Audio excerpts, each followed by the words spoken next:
Chris hit us up. He said, why do people just assume Ohio State can win a national title every year? My answer is because they can win a national title every year.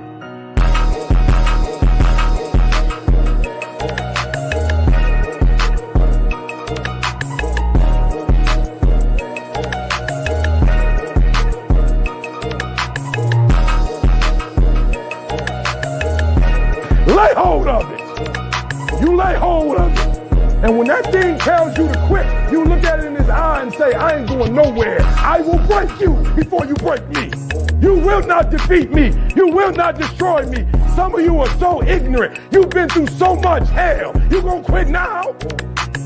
You should have quit 10 years ago. You should have been quit. You don't quit now. It's the 10th round. You got 2 more to go. And when you get to success, it's not about skill. When you get to a certain level of success, it's about stamina. It's about stamina. It's about you won't break me. You can't take me. It's too late now. It's too late. You should have broke me a long time ago. I'm unbreakable now. The only chance at this point is you gotta kill me. And you gotta kill me now. And then when you kill me, my legacy will live.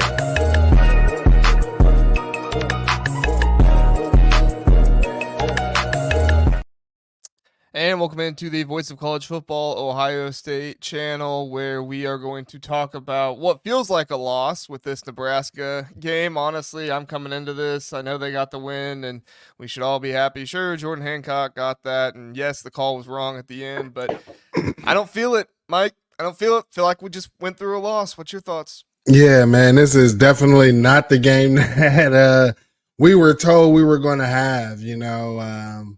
It like you said, it does feel like a loss, especially after everything, you know, the coaches were saying in the presser, what the players were saying, you know, especially seeing like James Laurinaitis' Skull Session, the angry, the hungry team. That's not what we saw out there. And, you know, that the finesse stories, the finesse label being put on this team, you kind of saw it. Maybe, you know, it's just this team wasn't ready coming off of a bye week, right? Maybe it's that, you know. But I mean, there's definitely a lot of questions.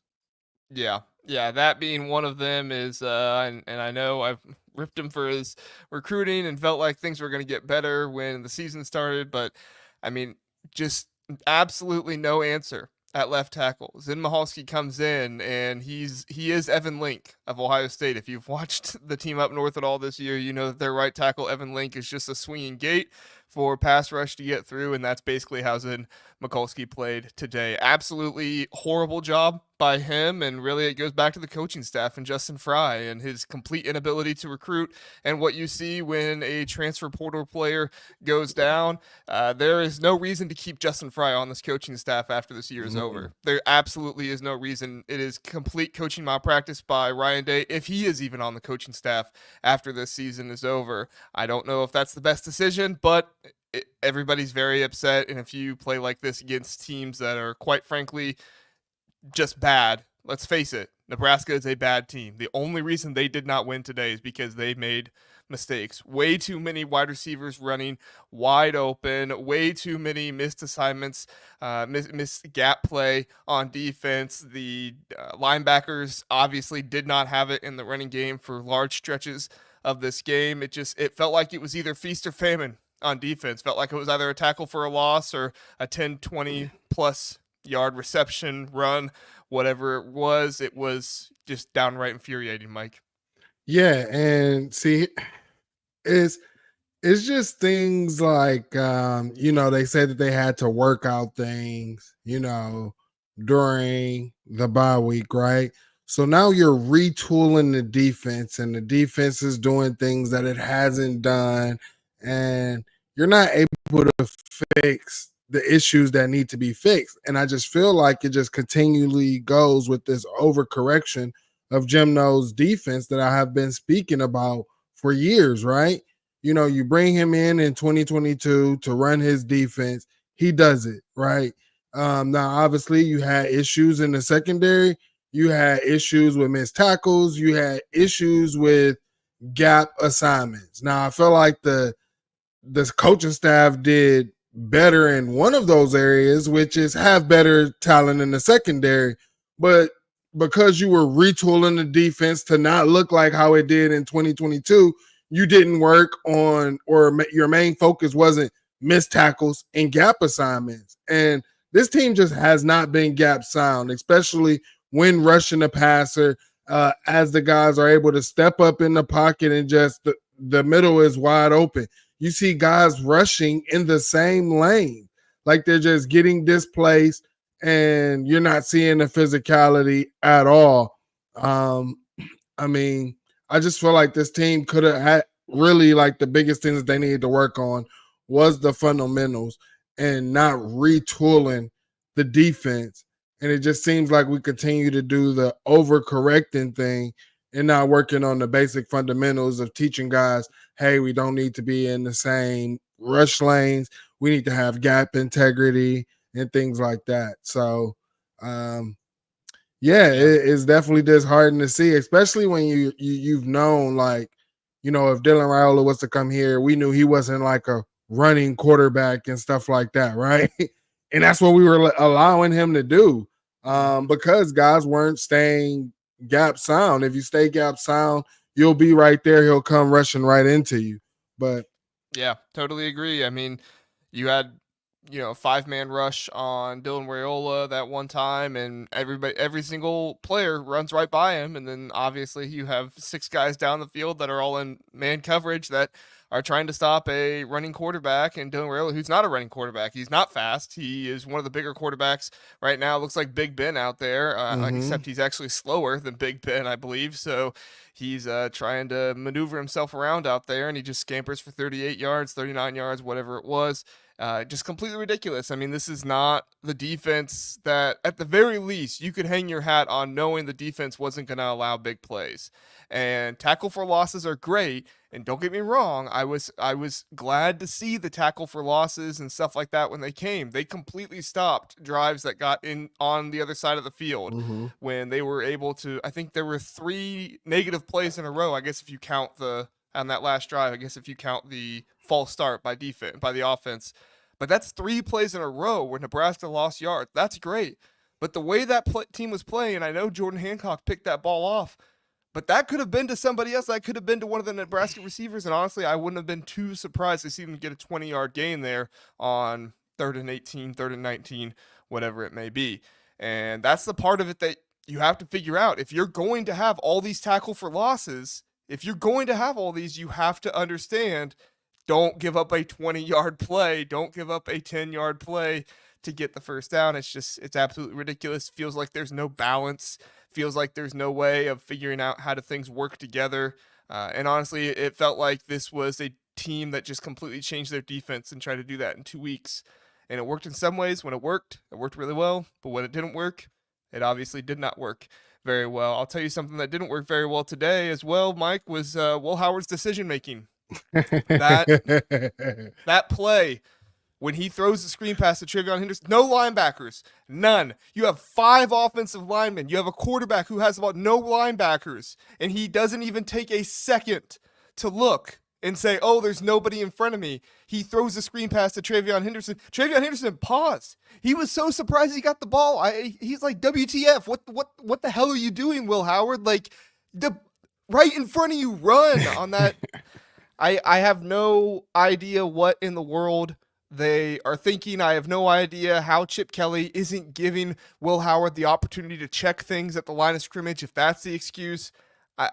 No idea, Mike. I mean, Will Howard's the run game quarterback. I thought that, a couple times, like you said, he could have pulled it and ran. And I think it would also help, like, him, if he's able to have the opportunity to pull the ball. I think it would also help the running backs in the running game too. But I mean, like you said, his decision making, and you talk about why was he brought here, right? What did they say his elite trait was? And it was the experience. So it's like, why do we continue to have experience issues? The same thing with the interception. Like, Why are we having experience issues? Like, it's just things that I feel shouldn't happen. You know, I would rather have those type of mistakes from a young quarterback, not a guy that's in his 5th, 6th year of football who I was told, hey, we can count on the experience. And, Joe Klatt was on there talking, hey, maybe what they were doing was the what do you say? He was like, maybe he was told to just go ahead and throw the ball to Travion Henderson. Maybe he was just told that. But like you said, Travion seemed almost shocked. So it makes you question that. And then it's like, oh, you kind of want to hear what the coaches say on that. But again, how can you trust the coaches and what they say Right. each time? So that's another thing. Well, and that's what I would say. If that is the answer, then I would say, then why in the world did you bring in a 5th-year quarterback? What is the purpose of bringing in a 5th-year quarterback if you're not going to trust him to actually make decisions at the line of scrimmage and to improvise? Mm-hmm. If Ryan Day is running an offense and Chip Kelly is running an offense that is so has such a stranglehold on the quarterback that he can't check out of a screen pass when literally there are no linebackers in front of him. I get that Zim Mikulski just went down, or Zim Mikulski just went down, but guess what? He was terrible all game, so it wasn't Yeah. going to get any worse than It that. could have been even. It could have been even like you faking it out there, right? And then it's like that Yes. second where the offense, like the guys who are still on that side of the offense, is like blocking. Fake like they're blocking, and then move on out, and he can follow the convoy. Like you said, it was wide open. Also, what was pointed out is there was no linebackers on the field. Yeah. So it's like, why not? Why aren't you using your like with that play call? Like, what? Or just use a play call where you can allow your skill guys to get behind the linebacker. I mean, the offensive line, because they should be able to knock a DB back, right? Yep. I mean, it's baffling. And then also like the run game was just non-existent, averaging 2 yards a carry. Someone also said in the chat I saw, they said, why are we giving it to Trey in short yard situations? I think one of the short yard situations wasn't really on Trey. The guys was crashing down, and I think Will Howard should have pulled the ball. But I do agree. I don't feel like Travion Henderson should be that short back, because the thing about those like short yardages is you need a running back who can break that first tackle. Like, you have to be able to break that first tackle. And that's not something that I feel is a strength of Travion. And I've been saying that for years now. And then it looked like in the beginning of the season he was going to run behind his pads a little bit more. But when we got to the Oregon game, you saw like the finesse Trey come back out. Yeah, no, totally. Trey is a home run back. He is somebody you put in there with the hope that he can break it 10, 15, 20 or more yards, which has a place for that, right? I mean, you need that in your offense.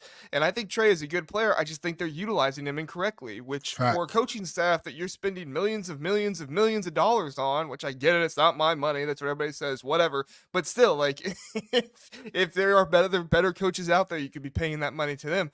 But if you have a coaching staff that's supposed to be this good, they're not putting the players in the positions they need to be in order to win and to put them in the best situation. Look at Baron Browning. Look at CJ Hicks. CJ Hicks isn't playing at all right now, and it's because they don't put him in situations where he does what he does best. And now you have Arvell Reese, who thankfully he got some snaps today, but because of a BS targeting call, you are now seeing him not even get to play the first half next week against Penn State. What in the world are our linebackers going to do now when you have Sonny and Cody out there and you're trying to stop the run of Penn State? We're not going to be able to play a 4-3. No way in the world are we going to be able to play a 4-3 against Nick Singleton and Katron Allen. I'm not even mad about Arvell Reese and that. He made a hell of a play. Great job by Arvell Reese. And it shouldn't have been targeting. Oh, my gosh. I don't know what defensive players are supposed to do. I mean, your job is the Nebraska player's literally dropping his head. Like, if you're, how do you tackle the guy when he literally drops his? And when you see when he initially made contact, it was right in the chest area.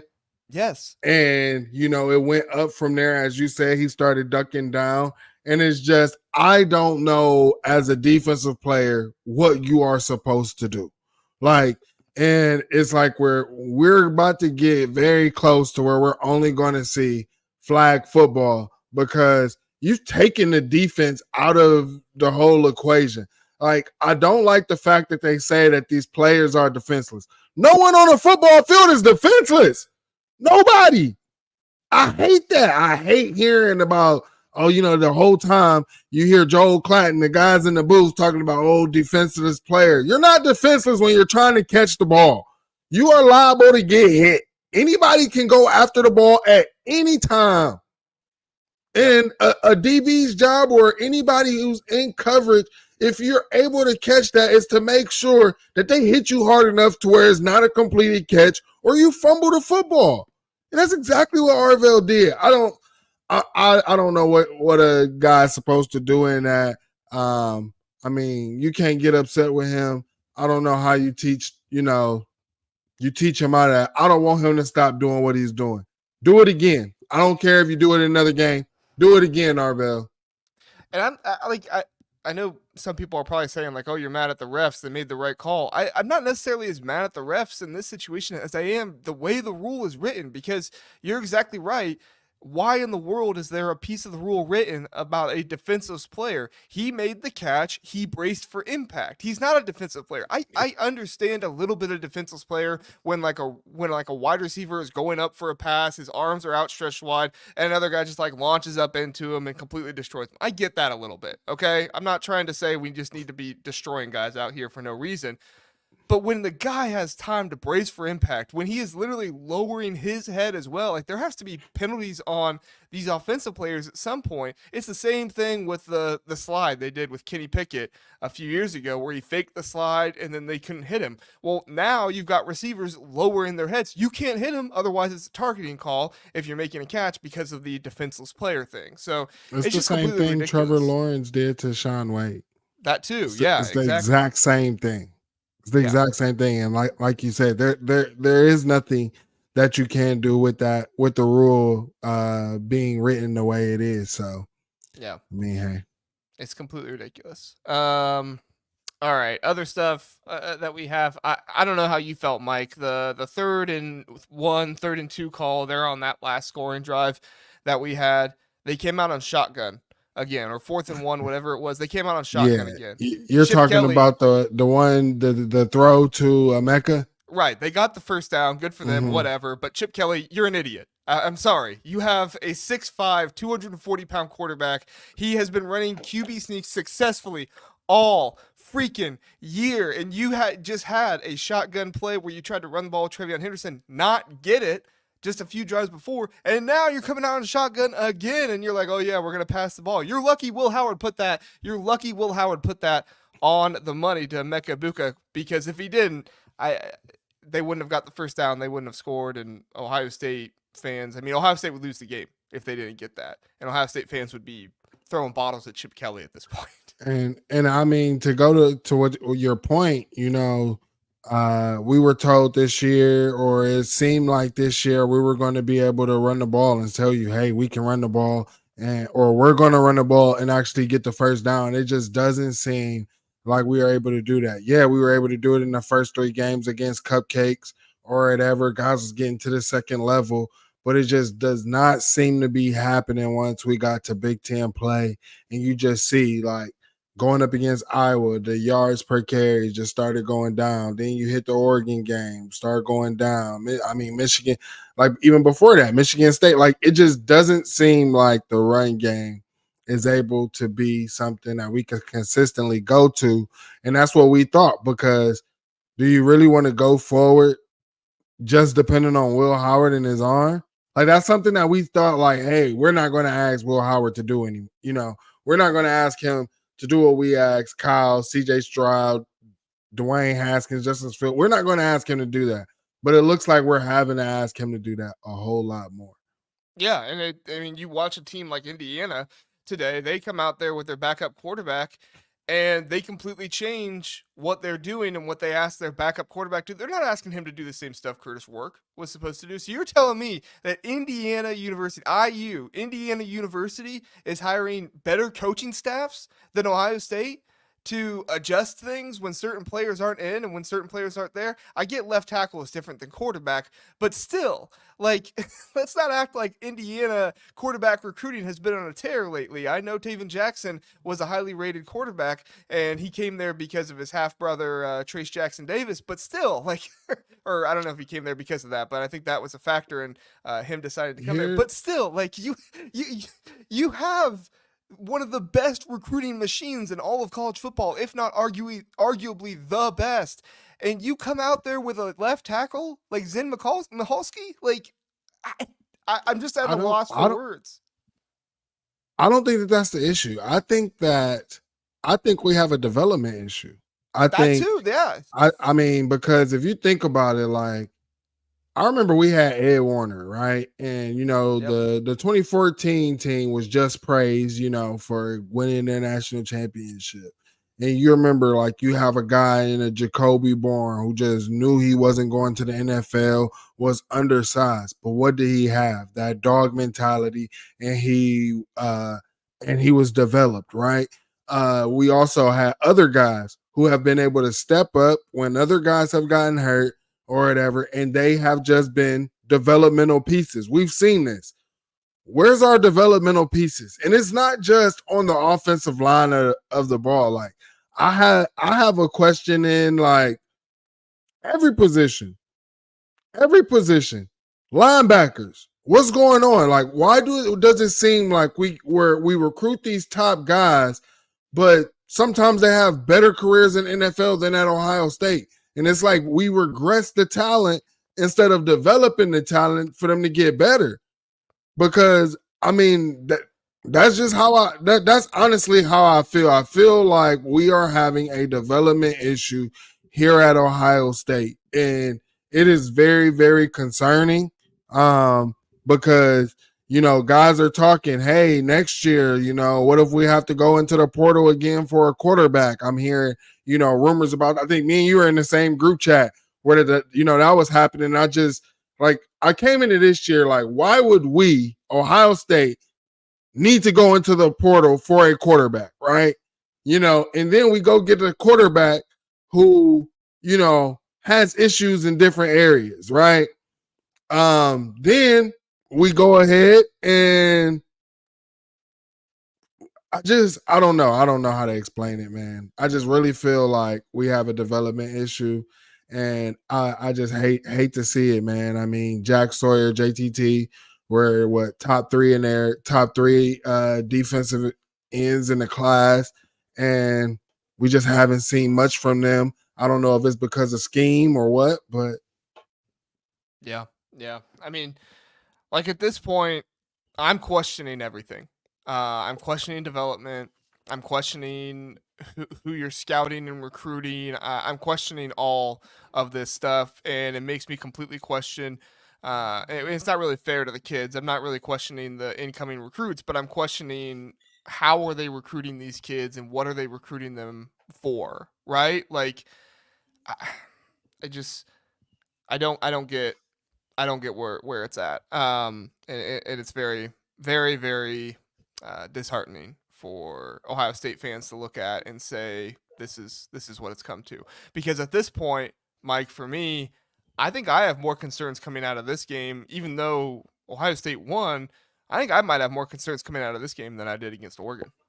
Yeah, and that's the crazy part. That's why I'm sitting here saying, like, maybe it was the bye week, right? Because if you go looking at our first bye week before our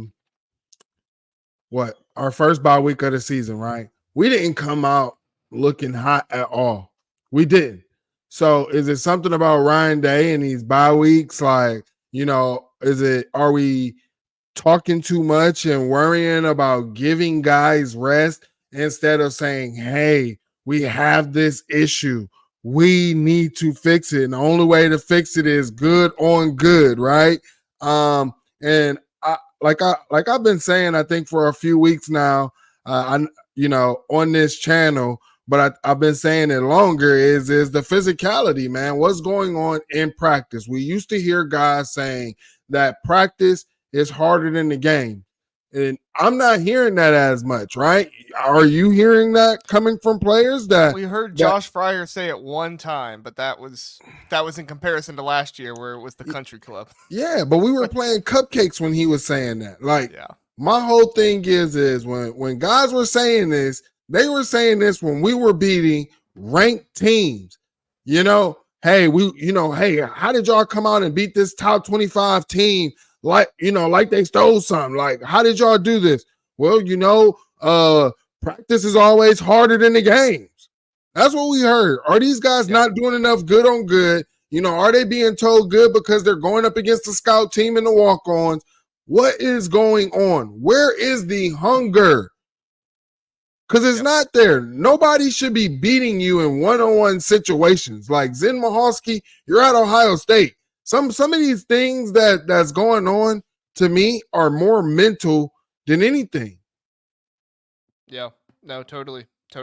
And when you look at the stats of it all too, 64 rushing yards today for Ohio State. That's not going to get it done in November. You barely got it done in October with that. It's not going to get it done, and it just reaffirms everything that you're saying there. How do you enter into November now only 64 yards running the ball against I'm going to give Tony White his credit. Tony White is a good defensive coordinator, had a terrible week last week. I think a lot of that was more on the turnovers on downs and the interceptions by Dylan Raiola than it was an indictment on the defense. But still, this was a game where Dylan Raiola was pressured and Dylan Raiola was throwing errant passes, but because you had guys falling down in the secondary, Jermaine Matthews, who I thought he was going to come in and help a whole lot, but he just came in and didn't get he looked like he hasn't been out there, to be honest. That's what he looked like. Exactly. He looked like he lacked reps. Right. and that's the thing is guys, like, that's what I have always said. Guys who don't get reps, we can't expect them to go out there and not make mistakes. And that's why it was concerning. And, the last time we were on the channel and we were talking about why we didn't see Jermaine Matthews out there. And, why don't you see Jermaine Matthews out there? Why didn't we see him more when we were going up against those cupcakes? We shouldn't have to see him. He's not the type of player that, you just put him out there when the game's out of hand. No. He's a valuable part of this team. He's a valuable player. He's a talented player. But when you don't get guys reps out there, you can't expect him to just be this world beater. I remember, like, Washington Commander fans just expected Dwayne Haskins, who we heard wasn't getting reps in practice or didn't see him getting reps in games. They just thought he was supposed to go out there and be this world beater with no reps. It makes no sense. You can't do that. Yeah, totally agree. I mean, and there were guys that got reps today that I felt like looked pretty good. I mean, like Kenyatta Jackson had a few plays that he made. Like, I was critical of Larry Johnson, and I don't know if maybe you felt different after the game today. I was critical of Larry Johnson last week, obviously, and the week before, and what was going on there with Jim Knowles. But, I mean, they got way more creative with what they were doing. Now, we referenced it. Part of that creativity came with guys not always understanding their assignments. Sometimes you had guys in the same area, but when things worked well with the defensive line and with the blitzes today, they worked really, really well. It was just the unfortunate part of every now and then you had these lapses. I walk out of this game saying Kenyatta Jackson had a good game. JT Tuimoloau had a good game. Jack Sawyer, the defensive tackles, like, I come out of this game less concerned about the defensive line than I do about the secondary. Right. Yeah. So, I mean, I can't argue with that. And it looked like from the very beginning, they were going to find Denzel Burke, Yeah, they were. And they were definitely gunning for him. And you heard the announcers, Joe Cloud and Gus Johnson, saying when they talked to the coaching staff, that they felt encouraged by what they had saw from Oregon. So, I mean, I'm expecting more teams to look his way. Also, Iggy got to clean up. I'm not mad that he doesn't get beat. I'm glad that he doesn't get beat. And I know he's going to get a couple, probably a call or two. But I do think that this year I was expecting him to be a little bit less handsy and showing more technique. So that is a bit concerning as well. Yeah, no, it's concerning for sure, for a lot of reasons. Mike, is there anything you have coming out of this that's positive? I feel like we just kind of ranted and raved about all the negativity and stuff like that, and I do feel like after stuff like this, like there is something to be said about getting the win. You probably shouldn't have got the win, but you got the win in this one. I mean, is there anything from this game that you take away as a positive? Like, we got it done. Maybe that looked better. Your thoughts? I think that the defense can take because I felt it didn't matter who we were going up against. If it was 4th and short, that the offense was going to find a way to probably get it right. And they had that 4th and short right there on the goal line, and they went ahead, stopped the running back from getting it right. I mean, that's something that you can build on, and that's some confidence that you can take away from the game. I think that's a positive. And also just seeing more pressure coming, right? That's a positive. Now you know, hey, we can have a quarterback who just can't sit there. He can't keep his eyes downfield when we bring pressure. Now, what do you have to work on, right? What do you have to work on is the gap integrity, staying in the gap lanes, things like that. So I think that that's a positive. And then also, I mean, Jeremiah Smith, man, what's not positive about that? He goes ahead, ties Chris Carter's touchdown record. I was hoping that he went ahead and broke it, but I mean, also, I think Tony Gerderman put out a stat that he's the first player to score a touchdown in the first 5 games. Then he's the first player to score a touchdown in the first 6 games. Now he's the first player to score a touchdown in the first 7 games. So Jeremiah Smith is him, continues to show that. So that's something. And also, Carnell Tate having his best game of the season. He had 102 yards with 4 catches and a touchdown with a 40-yard long one. I mean, shout out to Carnell Tate. Everybody's been wondering, hey, where's Carnell? What are they doing with Carnell?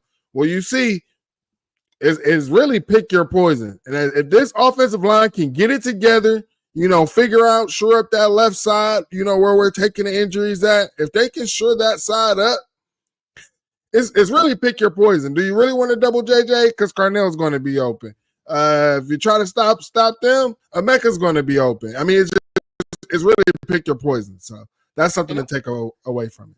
It was a weird day for Emeka. I mean, only 3 catches for 20 yards in this one. He had that catch on, 3rd or 4th down when they came out on shotgun. I mean, terrible play call by Chip Kelly, but Emeka Egbuka made the play. So we'll give him credit for that, obviously, but just a weird day for him. Now, we did have the 2 long passes. To me, that's my positive come out of the game, is that when Day said they were launching balls, we can trust him on that the other day because they launched some balls today. Now, I don't know where it went in the second half. Didn't really see that happening. I don't know if maybe Nebraska was just playing some more too high. You can't really see the secondary on the TV copy, unfortunately, so I always have a hard time with that. But I did feel like they were trying to get some bigger plays there at the end, which made me feel good. David Greenshield, his comments a little bit further up there, if you want to bring that up. He said, playing some guys on defense was encouraging. We need to see more snaps for them. It was encouraging, but we are going to see less snaps for Arvell Reese next week because of the targeting penalty there. But you are correct, David. That was encouraging for me as well, that we saw some more rotation on the defensive line. Even though Jermaine Matthews did fall down, we did get to see him get in the game after Davison Igbinosun was honestly just holding too much and had too many penalties out there. Now, I don't know if all of those were exactly warranted, but they were at least calling them both ways. They weren't letting the offensive pass interference get away with it either. Yeah. I mean, it definitely felt like the Big Ten was they were watching that for our game. You know what I'm saying? In a couple of them, I felt like it was a makeup, but and one of the penalties, I'm like, they shouldn't even threw a flag. It was ridiculous. Again, the Big Ten offensive officiating trash.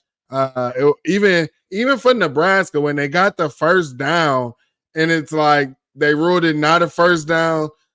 The officials got to get this stuff together. It's really sad how much these officials are having an impact on these games. I definitely don't like it. But another thing, Emeka only having the 3 catches, I contributed to Ohio State just not being able to have the ball long, man. I would say third quarter they had it for what, maybe 5 minutes total? Yeah. I mean, Nebraska definitely won time of possession by more than 11 minutes. Yeah. So, I mean, that's what happens when you can't run the ball, right? Yeah. So, yeah. So for me, it was obviously you're glad to come out of it with a win, but I wouldn't be surprised to see Ohio State drop in the polls, which is fine. You're going to be playing Penn State, you're going to be playing Indiana, but I mean, at the end of the day, like, you have to beat Penn State. You have to beat Indiana, obviously, but if you're not looking impressive, then it's not going to help you at all, because if you get 2 losses and you look like this playing against teams like Nebraska, you're not getting yourself into the college football playoffs, which I don't think that's what you should be concerned about here at Ohio State. You should only be concerned about losing 1 game at most in the regular season, which has been the case the past few years, but it shouldn't even be a consideration with how stacked this roster is and how much talent there is. And it's a direct reflection on the failures of the coaching staff in my mind. And I'm not going to believe they're going to fix anything and do anything right until I see it. Yeah. And, I really wasn't on like the natty or bus train, but I was definitely expecting like win Big Ten championship, make a good run in the playoffs or whatever. And like I said, it just looks like we wasted a lot of time in the offseason not correcting the right things. But I will say this, Buckeye fans, like I said, what you can do is this. I'm about to tell y'all what I'm about to do. You can go ahead and look at this as, hey, just coming out a little bit sluggish, not playing in the game after a bye week, right? If any of you all like this, like me, I'm a griller. Grilling brings me peace. So I'm going to be on the grill, probably with a glass of whiskey. Y'all go ahead, enjoy yourselves, man. The best thing about getting this win, you get a chance to get another one. We're on the road to Penn State, and hopefully this team can get its act together. A lot of guys were playing in different positions, especially Jermaine Matthews was playing different position and what he's used to playing outside corner. So, I mean, let these guys work at it, and the more reps they get, hopefully the better that they'll be. Penn State had their flaws as well. They win the double overtime, or no, I'm not double, but maybe single overtime with USC. USC was able to run the ball on them. So, I mean, don't be too down. Penn State definitely has their flaws as well. And I think that's my main takeaway coming out of this. By the way, Lorenzo Styles, forgot to mention him. He had a good day in the secondary. I felt like he did a good job blitzing and in coverage, especially on that last play they tried I don't think it was the last one, but one of those last plays he had good coverage against the slot receiver there. So major props to Lorenzo Styles. But I do think what you're talking about with other teams around the nation is important to recognize here. This is the first game where Ohio State really struggled until the end against not a top tier team. Georgia has struggled against Kentucky. They've struggled against Mississippi State. Oregon has struggled against Idaho. They struggled against Boise State, which, yes, I know Boise State is probably a playoff team, but this is still a group of 5 team with group of 5 talent. Ashton Genty is amazing, but this is still a group of 5 team. And, I mean, Penn State, they struggled against USC. That was on the road. Okay, guess what? They struggled against Bowling Green as well. They won that game by like 3. So nobody in the country is perfect by any means, and nobody in the country is having a dominating season. It's the optics of it all, coming off the bye week, trying to get this stuff figured out, and hearing everything you heard from the coaches. I honestly, I wouldn't be feeling like this if they won by 2 scores and it was like, the team played well and you just kind of had some missed breaks. I'd be fine with that. That's okay. I wouldn't like it. But just this game, the complete third quarter of 3 and outs and an interception and some of the lethargic play at times, it was really, really concerning in this game. But on to the next one. We'll see what happens against Penn State. Penn State is far from a perfect team. with far from a perfect coaching staff. So it's all new next week, and we'll see what happens there. Mike, any more thoughts on this game before we get into some around the Big Ten and recruiting stuff? No, man.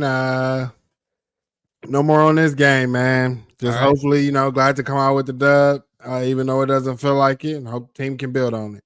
I agree. I agree. Recruiting, we had Zahir Mathis in town. That was nice to hear that he is coming on his official visit. Jakeem Stewart was a nice surprise. He came in for the game. I was glad the defensive line played pretty well for him to see that. And then Neem Offord does not come into town. This is the second time he's pushed a visit back now, says he will be coming to the game against the team up north. I'll believe it when I see it. At this point, I am not too confident in Neem Offord. Mike, let's start with Neem, and then we'll get to the two defensive linemen. What's your thoughts? I haven't seen you commenting a ton on it in the group chat. So what's your thoughts? Nah, I always put emojis next to it, man. I really don't want to put my comments out there on the live, man. I mean, do you think it's bad news that he's rescheduling again? Like, are you one of those that he's gonna make it for the game against the team up north? Like, let's just chill out a little bit. I mean, just what you're thinking overall about the rescheduled visit, I guess. I mean, here's my thing, man. I feel like he really enjoyed his time at Oregon. He saw a lot of things that he wanted to see out of Oregon. And, also he was there looking at Ohio State. And I don't think that there were, there could have been some things that he didn't like seeing out of Ohio State as well. So it does bring into question, like, you're not coming to the Nebraska game. Maybe he does come to the team up north game, but I don't know. Like I said, this was going to be a fight to the end with him, and it looks that way. It's hard to say anything about being confident. My motto is man, I don't trust these kids because most kids known for flipping, and hey, that whatever is best for them.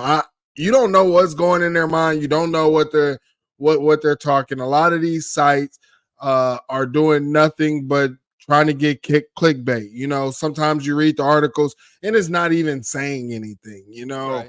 Of any substance. So the only way you're going to know is when this young man makes a decision. He still says that he's locked in. So right now I just take him at his word, but it's just hard to be confident in it right now. Now, OG Walt, I mean, he's the OG. Now we need to see him be the OG though. Yeah, we need to see him do it, and I trust he can. I want to see the defense all together, put it together. Whether it's the defensive line, the secondary, let's just put it all together in the games that matter most. And then also, we gotta be careful, fans. Everybody talking about Jim knows gonna be here next year. Why would a guy come to this defense and you don't know who your DC gonna be? So that's true. Just be careful out there, Buckeye Nation, because these recruits, they see it all. Trust me. If you think that they don't see it, they see it. I'm telling you, even the commits that we do have committed, we feel like are 1,000% sure. Their families are active on social media. Some of them don't say much, but some of them do. Just know they see it all, Buckeye Nation. Well, and I think people understand being upset about poor play or something like that, right? Nobody is like, oh, wow, that person complained that they didn't make the right play call. This is a terrible school. People understand that kind of stuff. I mean, you literally have Rutgers right now wanting to fire Greg Schiano. Go check out Rutgers' Twitter. Greg Schiano is the best coach that Rutgers have ever had. And they're complaining, saying fire Greg Schiano right now. So people understand there are absolutely crazy, fanatical fans everywhere, right? I mean, it happens everywhere. The stuff that you don't get, the stuff that you don't understand is the crazy stuff like the impersonating a coach's sister, the stuff where you're out here and you're impersonating a former quarterback's father on stuff, trying to like say just the stupidest stuff in the world on stuff. Like that's the kind of stuff. And I don't even know if that's an Ohio State fan. It's probably going to get attributed to Ohio State, but it's weird. Whoever's doing that, is beyond weird because like when she says that that's not her, is I have to believe her because it's happened to me, JR. Like it Yeah. happened to me. Like where someone had, and the only thing is they spelled Michael instead of spelling it how it's spelled like AEL, they spelled it with the EAL. And that was like the only way. But like they had used my profile picture and everything. Like Dave Biddle thought it was me. Like, Yep. I mean, it's people out here who are just weird and fantasizing, and I don't know. The internet's definitely a goofy place, man. I've had people go on and screenshot pictures of me on Facebook and post them on the site, and it's weird, bro. People are weird, but they get obsessive, very obsessive. So Yeah. No, it's crazy, crazy.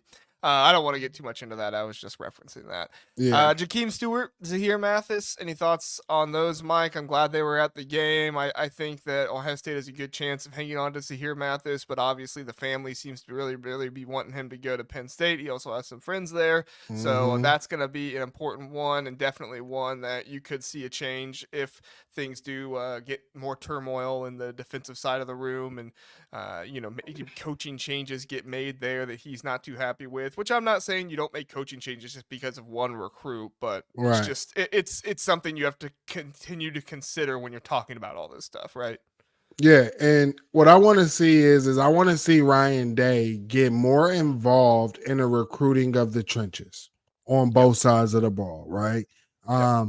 Like Not just quarterbacks. yeah, and I mean you seen shout out Tyvis Powell, he was tweeting and saying like, hey, it looks like the misses on recruits has come to bite us back. He was really talking about the offensive line, but I mean, that's another thing with the defensive line. Like, how many top guys have we missed out on? You see what Damon Wilson is doing down there in Georgia. Like, that's one that we just thought that we had in the bag, man, and then we whiffed, right?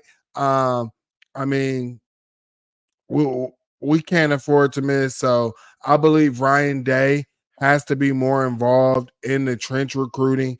It's the life. Like, you want to be a Big Ten team. You want to be able to run if you say you want to run the ball when you want to run the ball and tell a team, hey, we running the ball, you have to be more involved in that. You want to get stops on short and you want to be confident. Hey, you want to put the fear of God in teams like, hey, we can't get in fourth and short against Ohio State. We can't get in third and short against Ohio State. You got to be more involved in that recruiting. You have to. And that's what I want to see from Ryan Day. Yeah. Yeah. No, I do. I do as well. All right, let's talk about around the Big Ten a little bit here. Mike, we had Rutgers and USC play last night. USC comes out with that one. Illinois and Oregon. Oregon just scores again, going up by 3 scores now against Illinois. Looks like this one will be no contest, as I previously had thought, unless Dylan Gabriel just goes crazy throwing interceptions, which I don't see that happening. And really, there's not really a whole lot more consequential games. I guess we have Penn State, Wisconsin tonight. That could be an impactful game for the Big Ten race, and then the team up north is going to lose to Sparty tonight. That will be fun to watch. So make sure you set your DVR for that one. They're putting Davis Warren back in, which is like, oh my gosh, how stupid can you be? This is hilarious. Yeah, I mean, hey, that's what happens when you pick a colorblind coach. Never mind. Anyways, but I mean, it's like someone was saying, it's like they just flip a coin on who's going to be the quarterback, or that's a roll of the dice on who's going to be the quarterback. I mean, what's going on up there is kind of just laughable. I think that they could probably still pull this game out and win against Michigan State. Michigan State somehow always ends up beating themselves with turnovers, things like that. So hopefully Michigan State wins, but I'm not confident enough to say that they will. But like you said, it's the quarterback situation there is insane. Especially with us hearing that Alex Orji was going to be Cam Newton 2.0, all of the different things that we heard, and now it just looks like they have nobody back there. But I do want to ask you this: why is your freshman not he's a high 4-star, fringe 5-star, why is he not getting any burn at all? Why are we not seeing him? How do you not try to get this guy ready? Because you're obviously not confident in any of these quarterbacks who have experience or have been there longer. And if you're building for next year, or you're starting to build for next year in the future of this program, wouldn't you want to put him out there? Or does he not look like that either? Or do they have a developmental issue at quarterback too? If Jade Davis doesn't play next week against Oregon, then or even this week, probably next week against Oregon, it means he wants to transfer. I mean, there's no other way about it. That that just is what it is. And everybody will say I'm crazy and deny it. Every Team Up North fan will say "Oh, this guy doesn't know what he's talking about." But you have 4 games you can play and still have your red shirt. If he doesn't want to play at all, just means it just means he wants to get out of there and doesn't want to put himself in that situation with that team at all. And honestly, I don't think it's all that crazy of a thing because his family doesn't want him playing either. That's what we've heard from every single person, and it is what it is. I mean, his family doesn't want him playing. I think honestly, they probably realize that they made a terrible decision. They probably realize that this coaching staff is not equipped to develop a quarterback in any way, shape, or form, and they're not going to do that. And that's why you see guys like Dave Portnoy coming out here saying, I will be the most desperate fan in the world and pay as many millions of dollars as I need to get a quarterback on this team, because they're certainly not coming for any other reason. That's why you see them posting up Brady Hart as much as they do, because they know they don't have any quarterback future in the room right now, because guys like Jane Davis are going to move on because they've seen the room, they see what's going on, and they're trying to get the long shot of bringing in Bryce Underwood, which I heard from every Team Up North fan before, we don't need him because we have an offense that doesn't need a great quarterback like that. Well, when you no longer have Connor Stallions, you realize you do actually need a talented quarterback. Yeah. That's the way it goes. So, but yeah, definitely. That Penn State game, is that on right now? No, that one's at 7:30. It's the Oregon-Illinois game right now, and then Penn State tonight. Yep, I'm definitely looking forward to that Penn State-Wisconsin game. Wondering if Ohio State, were they peeking around the corner, and let's see if Penn State was peeking around the corner. And I feel like Wisconsin is hitting their stride and finding their rhythm as well. So that's definitely going to be a game I'm looking forward to watching. Yep, and Minnesota's killing Maryland right now, and Iowa is losing to Northwestern. So the Fighting Kirk Ferentz, I don't even know, did they start Brendan Sullivan in that game? I know that was the talk. Looks like he did throw a pass, but Cade McNamara started the game, so I don't know if he got hurt or something. But yeah, so interesting stuff. Mike, don't really have much else for that. You have any thoughts on Ohio State playing Penn State next week before we get out of here? Nope, just got to shore up that offensive line, man. They got to get the right guys in there. No experiment. Get the right guys in there so that Will Howard can feel confident while he's in the pocket as well. And Will just has to definitely be in his bag. Go watch the film on Penn State. Definitely, I think all of these players need to be locked in, and I would like this team to work on tackling this week. That's what I mean, but I'm not on the coaching staff like a lot of people like to say. I'm not the $1 million coach, but that's what I think that they need to work on, and obviously teaching gap integrity. So yeah, for sure. Get James Laurinaitis on those guys and get them doing it. And the linebackers did make good plays at times. Cody Simon came up. Yeah, he came up big at the end of the game, man. And that's what you want to see your veteran do. He was the one pulling the legs back of the running back, and Davis Igbinosun was the one that met him at the top. So as many guys had poor moments at times, they did have some good moments at times too. Just let's be more consistent with the good moments than the bad moments, and things would go a whole lot better. So, all right, well, thank you everybody for watching. Ohio State fans, Team Up North fans, everybody all alike. We appreciate you being here, and we appreciate everybody, watching the Buckeyes and all that stuff. So we'll be back with a call-in show on Monday night. You can call in and talk about this game. You can call in and preview the Penn State game. You can call in and just scream about Ryan Day if you want to. That's fine too. Zach and I will be there, and we'll have a post-game show next week as well after the Penn State game. And that's another noon game, so it'll be kind of another midday thing like this. Go follow me, JR's_rankings on Twitter. You can also follow the Big Ten Huddle. That's where I do my Big Ten content over there. Mike, where can people find you?